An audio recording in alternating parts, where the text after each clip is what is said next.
Hello दोस्तों, study with Dev channel पर आप सबका स्वागत है। आइए आज हम लोग पढ़ेंगे एनसीईआरटी 7 का जो अध्याय 4 है, वायु के बारे में।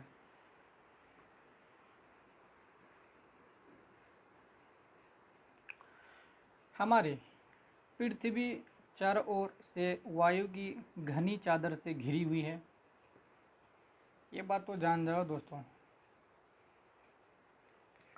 जिसे वायुमंडल कहते हैं। पृथ्वी पर सभी जीव जीवित रहने के लिए वायुमंडल पर निर्भर है। यह हमें सांस लेने के लिए वायु प्रदान करता है एवं सूर्य की किरणों की हानिकारक प्रभाव से हमारी रक्षा करता है।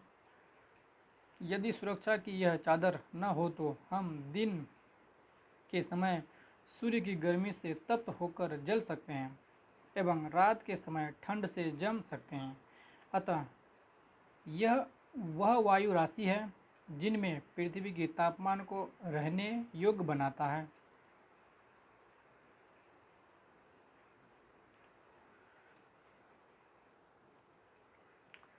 वायुमंडल का संगठन, वायुमंडल का संगठन। क्या आप जानते हैं कि जिन वायु का उपयोग हम सांस लेने के लिए करते हैं, वास्तव में वह अनेक गैसों का मिश्रण होता है। और अनेक गैस है क्या जी? नाइट्रोजन, ऑक्सीजन, ऐसी दो गैसें हैं जिनमें वायुमंडल का बड़ा भाग बना है। Carbon dioxide, helium, ozone, argon एवं हाइड्रोजन का कम मात्रा में पाया जाता है। इन गैसों के अलावा धूल के छोटे छोटे कण भी हवा में मौजूद होते हैं।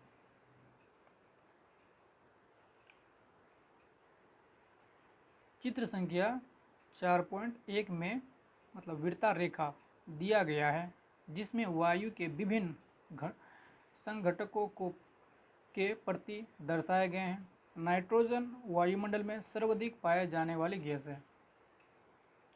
ये एक नोट करने वाली बात है। क्या कहा कि नाइट्रोजन वायुमंडल में सर्वाधिक पाए जाने वाली गैस है। तो वायुमंडल में सर्वाधिक पाए जाने वाली गैस क्या है? तो क्या कहोगे? नाइट्रोजन। जब हम सांस लेते हैं तब फेफड़ों में कुछ नाइट्रोजन भी ले जाते हैं और फिर उसे बाहर निकाल देते हैं, परंतु पौधों को अपने जीवन के लिए नाइट्रोजन की आवश्यकता होती है। अब समझ लो, यहाँ से बातों को समझ लेना यार। समझना क्या है, मतलब मन में इस सब बातों को रख लेना है। बॉक्स को पढ़ें, चलो बॉक्स को पढ़ते हैं। कार्बन डाइऑक्साइड वायुमंडल में फैलकर पृथ्वी से विकिरित उष्मा को पृथ्वी पर रोककर ग्रीन हाउस प्रभाव पैदा करती है। इसलिए इसे ग्रीन हाउस, ये वर्ड याद रखिएगा, ये भी वर्ड याद रखिएगा।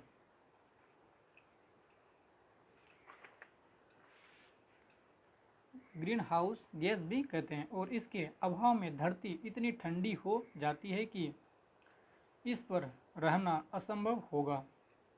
किंतु जब कारखानों एवं कार के धुएं से वायुमंडल में इसका स्तर बढ़ता है, तब इन उष्मा के द्वारा पृथ्वी का तापमान बढ़ता है। तो इसे क्या कहते हैं? भूमंडलीय ताप, या इसको ग्लोबल वार्मिंग कहते हैं।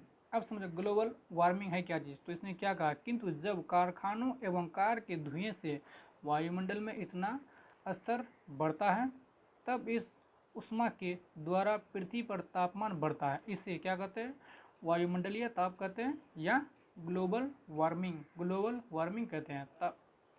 तापमान में इस वृद्धि के कारण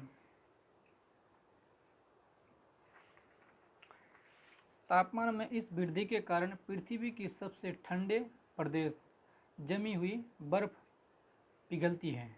अब समझो ग्लोबल वार्मिंग होने से होता क्या है, ये बात समझना। यहाँ कहता है भूमंडलीय ताप या ग्लोबल वार्मिंग के कारण होता क्या है, तो होने के कारण से सबसे क्या होता है, सबसे ठंडे प्रदेश जमी हुई बर्फें पिघलती है, जिससे परिणाम स्वरूप समुद्र में जलस्तर में वृद्धि होती है, जिससे तटीय क्षेत्रों में बाढ़ आ जाती है।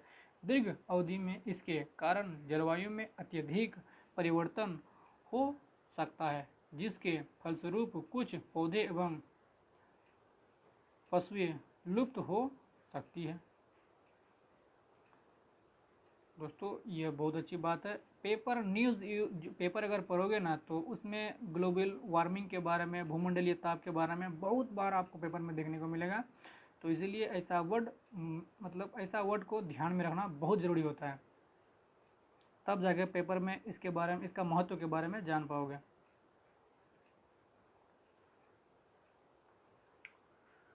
होती है, वे सीधे वायु से नाइट्रोजन नहीं ले पाते। मृदा तथा कुछ पौधे को जड़ों में रहने वाले जीवाणु वायु से नाइट्रोजन लेकर इसका स्वरूप बदल देती है, जिससे पौधे इसका प्रयोग कर सके।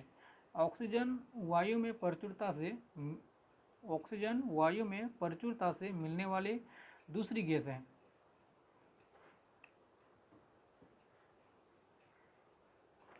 मनुष्य तथा पशु सांस लेने में वायु से ऑक्सीजन प्राप्त करती है। हरे पादप प्रकाश संश्लेषण द्वारा ऑक्सीजन उत्पन्न करते हैं। क्या बोला? हरे पादप प्रकाश संश्लेषण द्वारा ऑक्सीजन उत्पन्न करते हैं। इस प्रकार वायु में ऑक्सीजन की मात्रा समान बने रहती है। यदि हम वृक्ष काटते हैं तो यह संतुलन बिगड़ जाता है और कार्बन डाइऑक्साइड अन्य महत्वपूर्ण गैसें हैं। हमारे पादप अपने भोजन के रूप में कार्बन डाइऑक्साइड का प्रयोग करते हैं। यह भी अच्छी बात। पेड़ पौधे को ही पादप कहा जाता है दोस्तों। पादप अपने भोजन के रूप में कार्बन डाइऑक्साइड का प्रयोग करते हैं। ऑक्सीजन वापस लेती है, ऑक्सीजन वापस देते हैं, ऑक्सीजन वापस देते हैं। मनुष्य और पशु कार्बन डाइऑक्साइड बाहर निकालते हैं। मनुष्यों तथा पशुओं द्वारा बाहर छोड़े जाने वाले कार्बन डाइऑक्साइड की मात्रा पादपों द्वारा प्रयोग की जाने वाली गैस से बराबर होती है, जिससे यह संतुलन बना रहता है। परंतु यह संतुलन कोयला एवं खनन क्या बोला? परंतु यह संतुलन कोयला, खनिज तेल आदि ईंधनों के जलाने से गड़बड़ा जाता है। वे वायुमंडल में प्रति वर्ष करोड़ों टन कार्बन डाइऑक्साइड की बढ़ोतरी करते हैं। परिणाम स्वरूप कार्बन डाइऑक्साइड का बढ़ा हुआ आयतन पृथ्वी पर मौसम तथा जलवायु को प्रभावित करता है।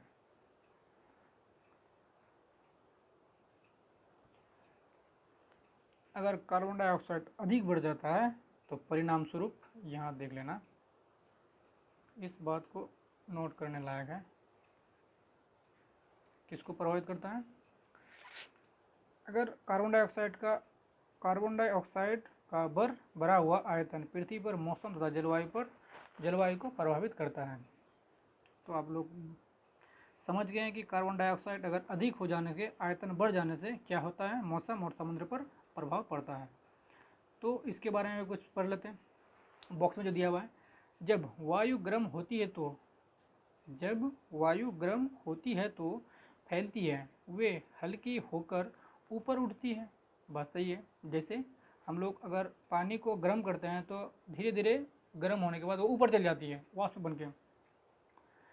ठंडी वायु सघन और भारी होती है, इसलिए इसमें नीचे रहने की प्रवृत्ति होती है।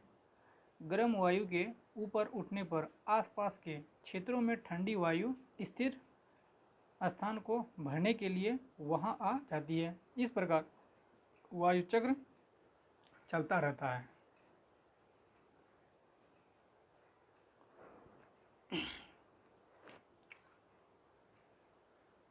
वायुमंडल की रचना। अब वायुमंडल की रचना के बारे में पढ़ेंगे। हमारा वायुमंडल 5 परतों में विभाजित है। समझ गया ना कि बोलते हैं हमारा वायुमंडल 5 परतों में विभाजित है।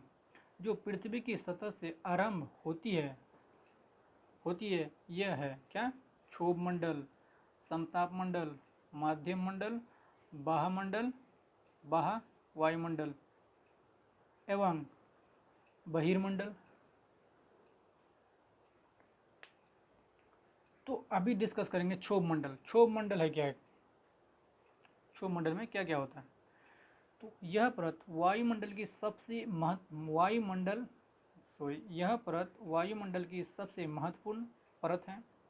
इसकी औसत ऊंचाई, अब कोई पूछ लेगा क्षोभ मंडल की औसत ऊंचाई क्या है, तो क्या बताओगे? 13 किलोमीटर है। हम इसी मंडल में मौजूद वायु में सांस लेते हैं। मौसम की लगभग सभी घटनाएं जैसे वर्षा, कुहारा और आला वर्षण इसी परत के अंदर होती है। ओला वर्षण इसी परत के अंदर होती है। अब समताप का महत्व क्या होता है समताप मंडल का? तो क्षोभ मंडल के ऊपर का भाग समताप मंडल कहता है। यह लगभग 50 किलोमीटर की ऊंचाई तक फैला हुआ है। अब कोई बोल देगा क्षोभ मंडल कितना किलोमीटर दूरी पे है, तो क्या कहोगे? 50 किलोमीटर की दूरी में फैला हुआ है, ऊंचाई में है। तो यह परत बादलों एवं मौसम संबंधित घटनाओं से लगभग मुक्त होती है। मौसम मुक्त होती है। इसे फलस्वरूप यह भी परिस्थितियां हवाई जहाज उड़ाने के लिए दर्शाया मतलब आदर्श होती है। अब समझ लो, बहुत अच्छी बात है। समताप मंडल की एक महत्वपूर्ण विशेषता यह है कि इनमें ओजोन गैस की परत होती है। अब आपको पूछ लेगा कि ओजोन गैस की परत कहाँ होती है, तो समताप मंडल में भी होती है। समताप मंडल का एक महत्वपूर्ण विशेषता है कि इसमें ओजोन गैस की परत होती है। ये भी नोट कर लेना दोस्तों।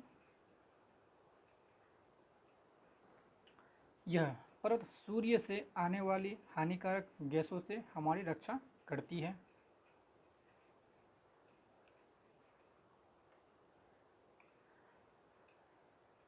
तो एक बात और है कि पूछ लिया जाएगा ओजोन परत कहाँ पाया जाता है? क्षोभ मंडल में कि वायुमंडल में? क्षोभ मंडल में कि मध्यमंडल में कि समताप मंडल में? कहाँ पाया जाता है? तो क्या कहोगे? समताप मंडल में।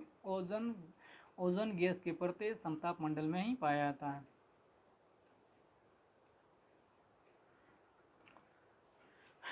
माध्य मंडल, यह वायुमंडल की तीसरी परत है। यह समताप मंडल के ठीक ऊपर होती है। यह लगभग 80 किलोमीटर की ऊंचाई तक फैली है। 80 किलोमीटर की ऊंचाई तक फैली है। अंतरिक्ष से प्रवेश करने वाला उल्का पिंड इस परत में आने पर जल जाती है। अब आपको पूछेगा कि उल्का पिंड अंतरिक्ष से प्रवेश करने वाला उल्का पिंड किस परत में जल जाती है, तो क्या कहोगे? मध्यमंडल में जल जाती है। बाहरी मंडल, बाह्य वायुमंडल में बढ़ती ऊंचाई के साथ साथ तापमान अत्यधिक तीव्रता से बढ़ता है। वायुमंडल आयन मंडल इस परत का एक भाग है। यह 80 से 400 किलोमीटर तक फैला है। रेडियो संचार, अब दोस्तों रेडियो बजाते हैं ना, जो संचार सुनते हैं ना, उन्हीं से आता है, वह वायुमंडल से ही आता है। के लिए इस परत का उपयोग होता है, मतलब रेडियो संचार के लिए इस परत का उपयोग होता है। तो वास्तव में पृथ्वी से प्रसारित रेडियो तरंगे इस परत द्वारा पुनः पृथ्वी पर परावर्तित कर दी जाती है। वायुमंडल, वायुमंडल, वायुमंडल की सबसे ऊपरी परत। अब आपका एक प्रश्न और बनता है कि आपको पूछ लेगा वायुमंडल की सबसे ऊपरी परत कौन है, तो क्या कहोगे? वायुमंडल से जाना जाता है यह वायु की पतली परत होती है। अब वायु की पतली परत कौन होती है, तो वायुमंडल बोले होगा, तो ठीक है। इन होती है हल्की गैस जैसे हीलियम, हीलियम एवं हाइड्रोजन यहीं से अंतरिक्ष में तैरती रहती है। क्या बोला? हीलियम एवं हाइड्रोजन यहीं से अंतरिक्ष में तैरती रहती है। यहाँ बॉक्स में कुछ दिया हुआ, स्थानीय समाचार पत्र से 10 दिन की मौसम रिपोर्टें लिखें एवं मौसम में बदलाव का अवलोकन करें। मौसम एवं जलवायु। क्या आज वर्षा होगी? क्या आज दिन साफ होगा और धूप निकलेगी? कितनी ही बार हमने क्रिकेट प्रेमियों के समूह में एक दिवसीय मैच के भविष्य पर अनुमान लगाते सुना होगा। यदि हम कल्पना करें कि हमारा शरीर एक रेडियो है और मस्तिष्क उसके स्पीकर, तो मौसम वह है जो इसके नियंत्रण बटनों से छेड़छाड़ करता रहता है। मौसम वायुमंडल की प्रत्येक घंटे तथा दिन प्रतिदिन की स्थिति होती है। आर्द्र एवं गर्म मौसम किसी को भी चिड़चिड़ा बना सकता है। अच्छा, हवादार मौसम हमें आनंद देता है और हम घूमने की योजना बना सकते हैं। मौसम नाटकीय रूप में दिन प्रतिदिन बदलता है, किंतु दीर्घकाल में किसी स्थान का औसत मौसम उस स्थान की जलवायु बताता है। क्या अब आप समझ गए कि हम मौसम का दैनिक पूर्वानुमान क्यों करते हैं?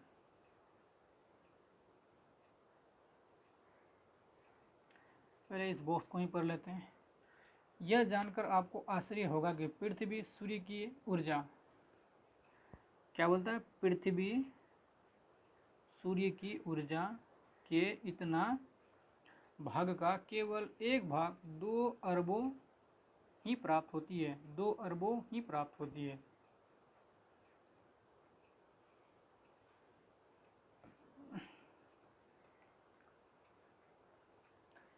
तापमान। आप प्रतिदिन जिस तापमान का अनुभव करते हैं वह वायुमंडल का तापमान होता है। वायु में मौजूद ताप एवं शीतलता के परिणाम को तापमान कहते हैं। वायुमंडल का तापमान केवल दिन और रात में ही नहीं बदलता, बल्कि ऋतुओं के अनुसार भी बदलता है। शीत ऋतु की अपेक्षा ग्रीष्म ऋतु ज़्यादा गर्म होती है। तापमान एक महत्वपूर्ण कारक है जो तापमान के वितरण को प्रभावित करता है। सूर्य से आने वाली वह ऊर्जा जिसे पृथ्वी रोक लेती है तापमान कहलाती है। तापमान सूर्यास्त की मात्रा मध्यम रेखा से ध्रुवों की ओर घटती है, इसलिए तापमान उसी प्रकार घटता जाता है क्या? तो आप यहाँ देख सकते हैं, इन चित्र को देख के समझने का कुछ कोशिश करना। मौसम के जानकारी के लिए कुछ यंत्रों के बारे में बताया गया है। अब तो इन सबको देख लेना, पढ़ भी लेना थोड़ा। अब आप समझ गए होंगे कि ध्रुव बर्फ से क्यों ढके हुए हैं। यदि पृथ्वी का तापमान अत्यधिक बढ़ जाता है तो यह इतनी गर्म हो जाएगी कि यहाँ कुछ फसलें नहीं उग सकेगी। गांवों की अपेक्षा नगरों का तापमान बहुत अधिक होता है। दिन के समय में एसाफेल्ट से बने सड़कें एवं धातु और कंक्रीट से बने भवन गर्म हो जाती है। रात के समय यह ऊष्मा मुक्त हो जाती है। नगर के भीतर वाले ऊंचे भवन गर्म वायु को रोक देते हैं, जिससे नगर का तापमान बढ़ जाता है। वायु दाब, तो पहले बॉक्स को ही पढ़ लेते हैं, उसके बाद वायु दाब के बारे में पढ़ेंगे। तापमान को मापने की मानक इकाई डिग्री सेल्सियस है। अब समझना, ये बात बॉक्स में जो है अच्छी बात है। इसका आविष्कार एडज सेलियंस ने किया था। इसका आविष्कार किसने किया था? एडज सेलियस ने किया था। सेलियस पैमाने पर जल 0 डिग्री सेल्सियस पर गर्म होता है। मतलब 0 डिग्री सेल्सियस सेलियस पैमाने पर जल 0 डिग्री सेल्सियस पर जमता है एवं 100 सेल्सियस पर उबलता है। तो अब इस बात में एक दो सवाल जरूर है, दो सवाल है। अगर कोई पूछ लिया जाएगा कि जब पानी कितना डिग्री में जम जाता है, तो क्या 0 डिग्री में पानी जम जाता है, तो अब क्या कहोगे? अब फिर पूछ लिया जाएगा पानी कितना डिग्री में मतलब गर्म होता है या उबलता है, तो 100 डिग्री। यहाँ दो प्रश्न था, सीख लिए। वायु दाब, वायु का दाब क्या है उसके बारे में जानेंगे। यह जानकर आपको आश्चर्य होगा कि वायु हमारे शरीर पर उच्च दाब के साथ बल लगाती है। समझ गए दोस्तों? किंतु हम इसका अनुभव नहीं कर सकते। यह इसलिए होता है क्योंकि वायु का दाब हमारे ऊपर सभी दिशाओं से लगता है और हमारा शरीर विपरीत बल लगाता है। पृथ्वी की सतह पर वायु के भार द्वारा लगाया गया दाब वायु दाब कहलाता है। अब समझो, ये पॉइंट नोट कर लेना। पूछ लेगा वायु दाब क्या है, तो क्या पृथ्वी की सतह पर वायु के भार द्वारा लगाया गया दाब वायु दाब कहलाता है। वायुमंडल में ऊपर की ओर जाने पर दाब तेजी से मतलब गिरने लगता है। अगर वायुमंडल में हम ऊपर जाएं, ऊपर की ओर, दाब तेजी से गिरने लगती है, यानी घटने लगती है। समुद्र स्तर पर वायु दाब सर्वाधिक होता है। समुद्री स्तर पर सर्वाधिक होता है और ऊंचाई पर जाने पर यह घटता जाता है। वायु दाब का क्षैतिज वितरण किन स्थान पर उपस्थित वायु के ताप द्वारा प्रभावित होता है। अधिक तापमान वाले क्षेत्रों में वायु गर्म होकर ऊपर उठती है।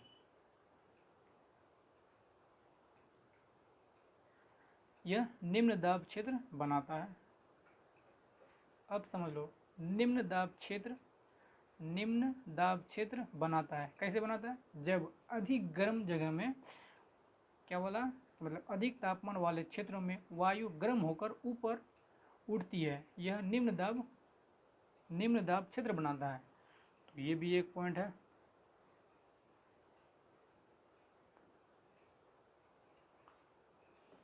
निम्न दाब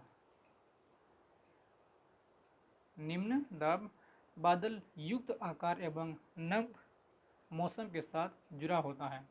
कम तापमान वाले क्षेत्रों की वायु ठंडी होती है। अगर तापमान कहीं कम होगा ना, वहाँ का वायु ठंडी होगी। इसके फलस्वरूप यह भारी होती है। भारी वायु निम्नजित होकर उच्च दाब क्षेत्र बनाती है। उच्च दाब के कारण स्पष्ट एवं स्वच्छ आकाश होता है। वायु सदैव दाब क्षेत्र में निम्न दाब क्षेत्र की ओर गमन करती है। तो पहले बॉक्स को पढ़ने की कोशिश करते हैं। बॉक्स में कहना क्या चाहता है दोस्तों? बॉक्स जितने भी बॉक्स हैं उसको छोड़ना नहीं है, सबको रीड करना है। क्या आप जानते हैं कि चांद पर वायु नहीं है? क्या आप जानते हैं कि चांद पर वायु नहीं है?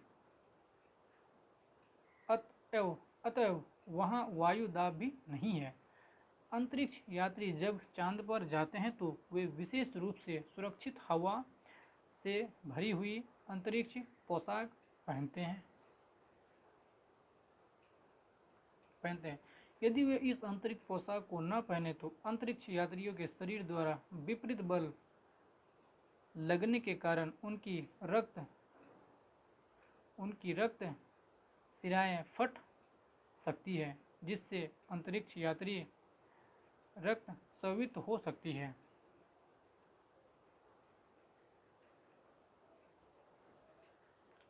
पवन के बारे में डिस्कस करेंगे। पवन है क्या चीज? उच्च दाब क्षेत्र से निम्न दाब क्षेत्र की ओर वायु की गति को पवन कहते हैं। ये पॉइंट है दोस्तों। आप पवन को काम करते देख सकते हैं जब यह सड़क पर गिरी पत्तियों को उड़ाती अथवा तूफान के समय पैरों को उखाड़ देती है।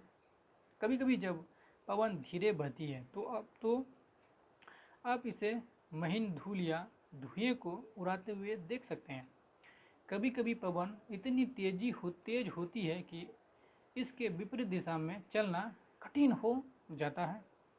आपने अवश्य अनुभव किया होगा कि तेज पवन में छाता लेकर चलना आसान नहीं है।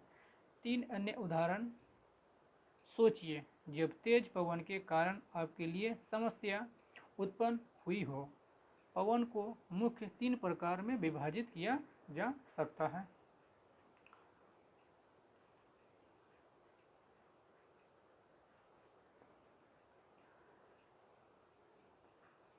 बॉक्स को भी पढ़ लेते हैं। बॉक्स में क्या था?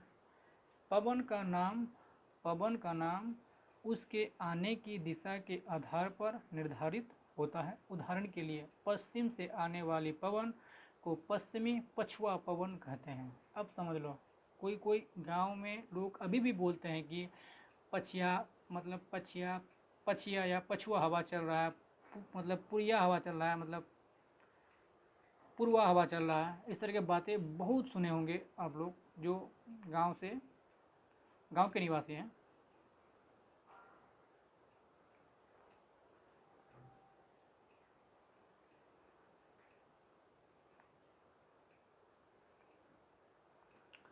तो स्थानीय पवनें व्यापारिक पश्चिमी एवं पूर्वी पवनें स्थानीय पवनें हैं। यह वर्ष भर लगातार निश्चित दिशा में चलती रहती है। दूसरी बात, मौसमी वनें, यह पवनें विभिन्न ऋतुओं में अपनी दिशा बदलती रहती है। उदाहरण के लिए भारत में मानसूनी पवन। आपको पूछ लेगा मौसमी पवनें क्या है? मौसमी पवनें तो क्या कहोगे? यह पवनें विभिन्न ऋतुओं में अपनी दिशा बदलती रहती है। उदाहरण के लिए भारत की मानसूनी पवनें। अब स्थानीय पवनें तो क्या कहो? वे पवनें किसी छोटे क्षेत्र में वर्षा या दिन के किसी विशेष समय में चलती है। उदाहरण के लिए स्थल एवं समुद्री समीर। क्या आपको भारत के उत्तरी क्षेत्र की गर्म एवं शुष्क स्थानीय पवन याद है? इसे लू कहते हैं। समझ गए लू का मतलब क्या होता है? तो इस चीज़ को भी देख लेना, जो चित्र दर्शाए गए हैं कि कर्क रेखा, मकर रेखा, इन सब चीज़ों को देख लेना दोस्तों। शायद पहले क्लास में पढ़ चुके हैं हम लोग। प्रमुख वायुदाबीय क्षेत्र मतलब पेटिया।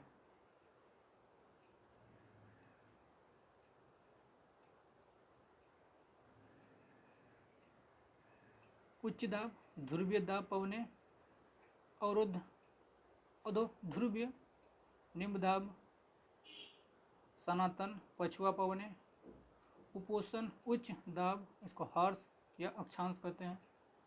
उत्तरी पूर्वी व्यापारिक पवनें, उसके बाद भूमध्य रेखीय निम्न दाब, इसको डोलड्रम या दक्षिण पूर्वी व्यापारिक पवनें।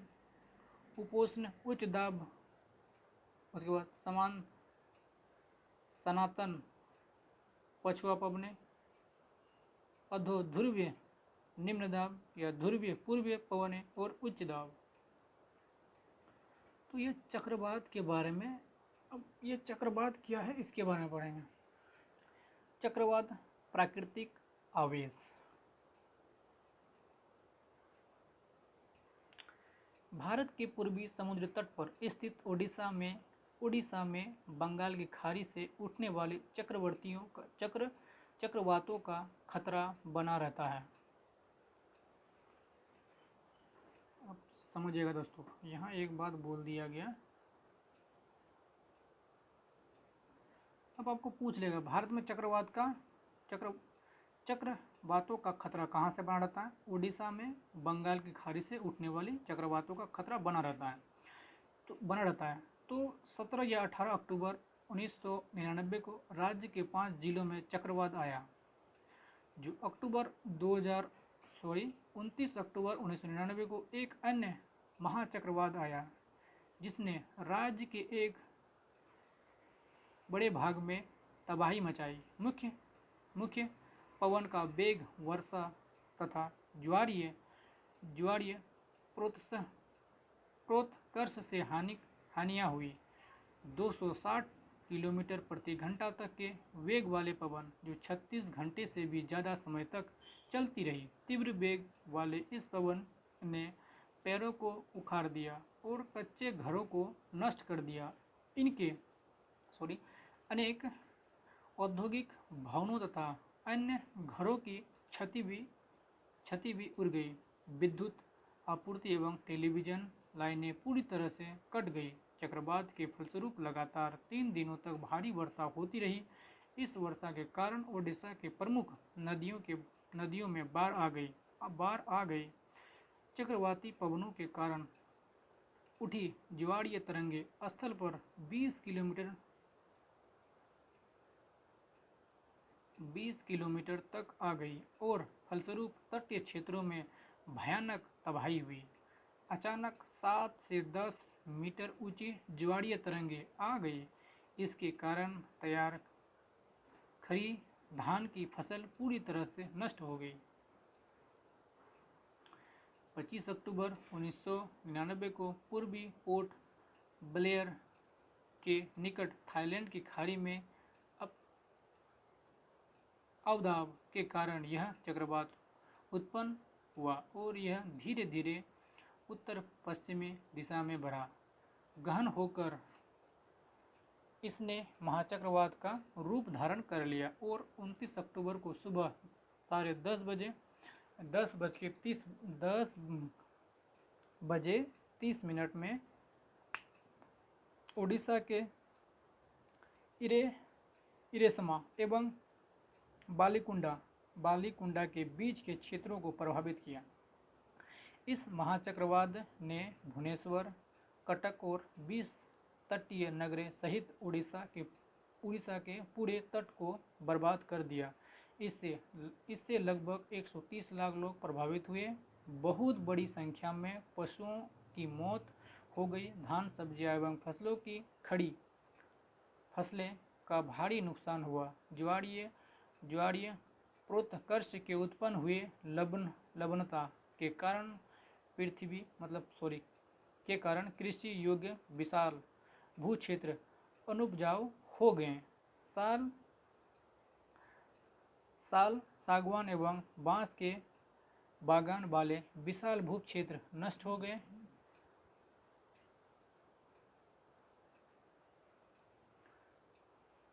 गए। पारादीप एवं कोणार्क के बीच स्थित मैंग्रोव के जंगल लुप्त हो गई।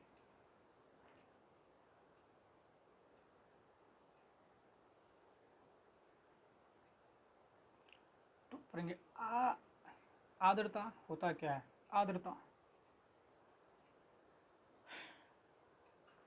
जब जल पृथ्वी एवं विभिन्न जलाशयों से वाष्पित होता है तो यह जल वाष्प बन जाता है। वायु में किसी भी समय जल वाष्प की मात्रा की आर्द्रता कहते हैं। जलवायु में जल वाष्प की मात्रा अत्यधिक होती है तो उसे हम आर्द्र दिन कहते हैं। जैसे जैसे वायु गर्म होती जाती है, इसकी जल वाष्प धारण करने की क्षमता बढ़ती जाती है और इस प्रकार यह और अधिक आर्द्र हो जाती है।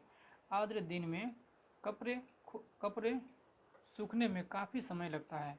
हम एवं हमारे शरीर में पसीना आसानी से नहीं सूखता और हम असहज महसूस करते हैं। जब जलवाष्प ऊपर उठता है तो यह ठंडा होना शुरू हो जाता है। जलवाष्प संघनित होकर ठंडा होकर जल की बूंद बनाते हैं। बादल इन्हीं जल बूंदों का ही एक समूह होता है। जब जल की यह बूंदें इतनी भारी हो जाती है कि वायु में तैर न सके तब यह वर्षण के रूप में नीचे आ जाती है। आकाश में उड़ते हुए जेट हवाई जहाज अपने पीछे सफ़ेद पथ चिन्ह छोड़ते हैं। इनके इंजनों से निकली नमी संघनित हो जाती है। वायु के गतिमान न करने की स्थिति में यह संघनित नमी कुछ देर तक पथ के रूप में दिखाई देती है। पृथ्वी पर जल के रूप में गिरने वाला वर्षण वर्षा कहलाता है। ज़्यादातर भौम वर्षा जल से ही प्राप्त होती है। पौधे जल संरक्षण में मदद करती है। जब पहाड़ी पासों से पेड़ काटी जाती है, वर्षा जल अनावृत पहाड़ों से नीचे बहता है एवं निचले इलाकों में बाढ़ का कारण बनता है। क्रियाविधि आधार पर वर्ष के 3 प्रकार होते हैं: संवहनी वर्ष और परिवर्तनीय वर्ष और चक्रवाती वर्ष। यहाँ इसको अंडरलाइन कर लिया गया।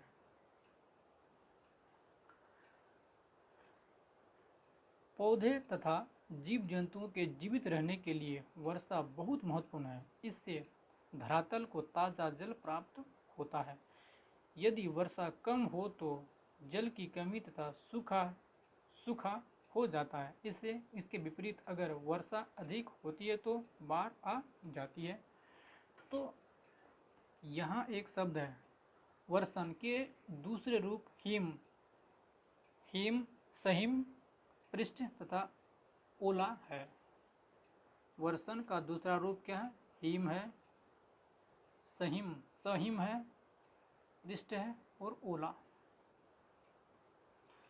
तो थैंक यू दोस्तों, आज का सेशन समाप्त होता है। तो इन प्रश्नों को करने की कोशिश करें ताकि बातें अच्छे से समझ में आए।